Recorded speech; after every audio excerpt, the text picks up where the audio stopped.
Donald Trump has won the Republican presidential caucuses in Iowa. And CTV National's Bergeron-Oliver is live in Des Moines this morning. Annie, perhaps you could help us sort of break down and understand the numbers and results from the caucuses, because it really sounds like this wasn't that close overall.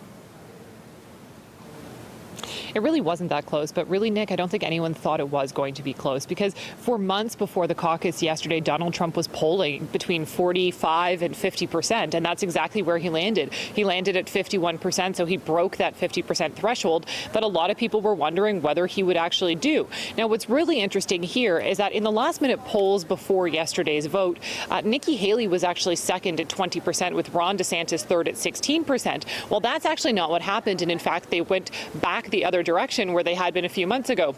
Ron DeSantis came second with 20% of the vote. Nikki Haley just behind at 19%. Now, this is sort of exactly what the Donald Trump campaign was hoping for, that this three-way race continues. Donald Trump has 50% of the vote from here, and the rest of it is consolidated now between a few different candidates. And that actually is good news for Donald Trump, because it means the Republican Party is divided. The other thing that we have to talk about here, Nick, is that voter turnout was way down. Was this because of the storm? Probably. Was it because of the cold? That definitely played a role.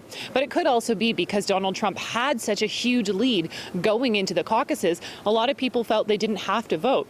And if you look for comparison, last night it's estimated around 115,000 people came out to vote. Back in 2016, when Donald Trump had another contested run here in Iowa, the turnout was 186,000 people. Okay, quite the difference there. So, Annie, what does this mean for Trump's second bid for the White House, and what happens next?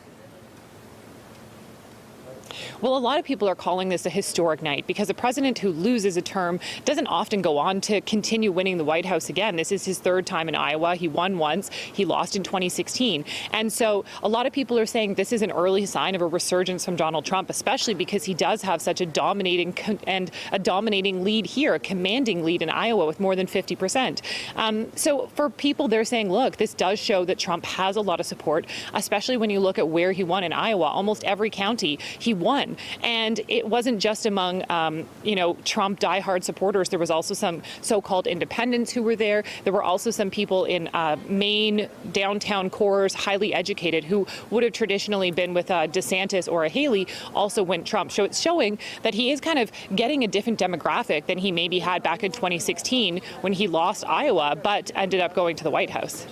Okay, we'll watch, of course, the elections coming up in November in the United States, and that's Bergeron-Oliver in Iowa this morning. Andy, thanks for that.